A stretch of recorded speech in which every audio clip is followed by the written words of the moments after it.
Essa história começa há muito tempo, antes que os consoles invadissem as casas. No início da década de 80, em uma cidade dos Estados Unidos, o pânico começou a se espalhar quando ocorreu uma série de mortes violentas. As vítimas haviam sido brutalmente torturadas e assassinadas, e o responsável sempre deixava as iniciais TD escritas na parede com sangue. Além disso, a polícia não tinha nenhuma pista. O massacre mais brutal ocorreu em uma casa onde 6 pessoas morreram e apenas uma sobreviveu, gravemente ferida. Seu testemunho foi assustador. Alegou ter sido atacado por um pequeno urso de pelúcia coberto de sangue, com um sorriso macabro cheio de presas e chamas saindo de seus olhos. Em sua cabeça tinha uma espécie de antena com uma pedra vermelha e agia como um louco, pulando de um lado para o outro.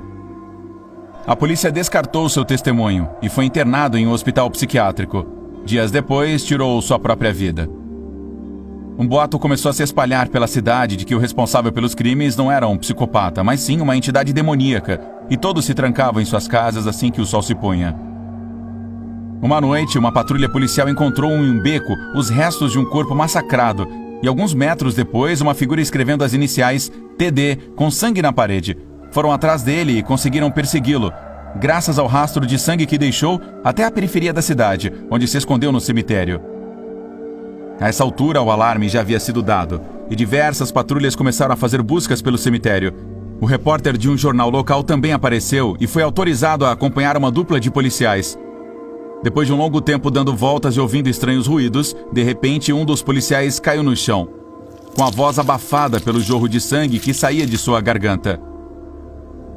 Enquanto outro policial ajudava seu parceiro, o jornalista reagiu rapidamente com sua câmera e tirou uma foto no escuro. Quando mais tarde a revelou em seu laboratório, não podia acreditar no que via.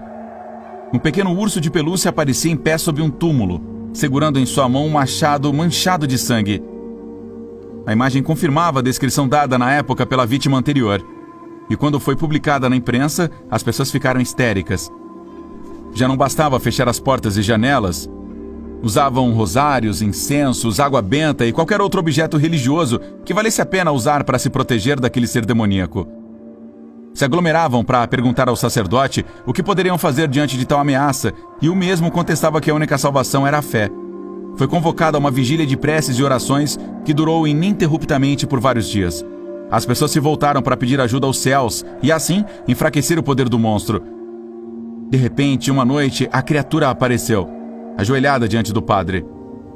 Sangue e chamas saíam de seus olhos mais ferozmente do que nunca, e seus gritos desesperados tentavam calar as orações do povo. O padre reuniu coragem para se colocar à frente dele. Pronunciou alguns versículos e o aspergiu com água benta, momento em que o monstro deu um grito de dor e explodiu, como uma grande bolha de sangue, encharcando todos ali presentes. Por fim, a maldição havia acabado. Tudo voltou ao normal e as pessoas tentaram esquecer aquela macabra experiência.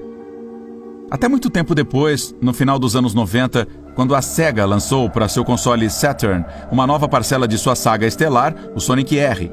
Se tratava de um revolucionário jogo de corrida tridimensional, que incluía alguns personagens secretos que poderiam ser desbloqueados como recompensas. Em uma casa de Los Angeles, na Califórnia, uma mãe chamava seu filho para jantar, que estava trancado em seu quarto por várias horas, jogando esse novo título. Depois de diversas tentativas sem resposta, subiu as escadas pronta para repreendê-lo, mas o que encontrou a deixou transtornada. Seu filho estava deitado no chão, com os lábios azuis, espuma na boca e as pupilas dilatadas. O console estava ligado, e uma das músicas do jogo, Can You Feel the Sunshine, continuava tocando sem parar, com um tom alegre que dava a tudo aquilo uma atmosfera bizarra. Foi descoberto que o menino morreu de um ataque epilético por jogar muitas horas seguidas, o que não deixava de ser estranho porque não havia um histórico familiar dessa doença. Após o funeral, a família doou todos os seus brinquedos e pertences. O console do jogo ficou com seu melhor amigo, que já em casa o conectou e descobriu que pouco antes de morrer, o menino havia desbloqueado um novo personagem. Se chamava Tails Doll, a versão sombria de um dos personagens principais do jogo, que tinha aspecto de um bicho de pelúcia e uma antena com uma luz vermelha na cabeça. O fato foi divulgado em fóruns na internet e começou a se espalhar o boato de que o sangrento TD havia voltado à ação, através do macabro personagem do videogame.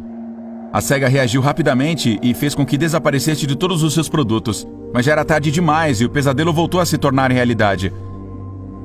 Algumas semanas depois, houve um novo assassinato. Mais uma vez um cadáver brutalmente torturado e uma escrita com sangue, desta vez mais extensa, dizia: "Obrigado por seu medo e por me trazer de volta à vida. De agora em diante não terei corpo, não precisarei mais dele, porque sou o Tails Doll."